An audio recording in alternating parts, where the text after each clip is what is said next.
Hey everyone, welcome back to the channel.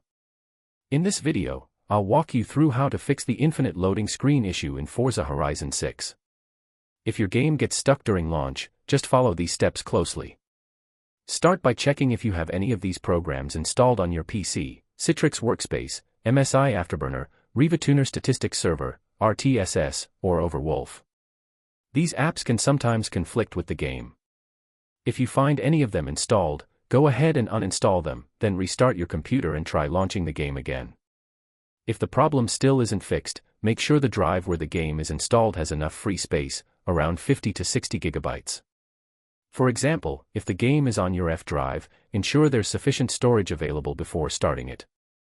Next, you can try using a VPN. A free option like Proton VPN may help in certain cases. Install it, connect to any server, and then launch the game to check if the loading issue is resolved. If that doesn't work, verify that the Microsoft Store is properly installed on your system. Open it, search for the Xbox app, and install or update it if necessary. Then go to your library and update both the Xbox app and gaming services to the latest versions.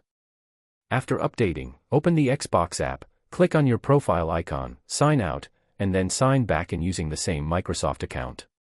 Keep the Xbox app running in the background. Now open Steam and launch Forza Horizon 6 again. In most cases, the game should load properly without getting stuck on the loading screen. That's it.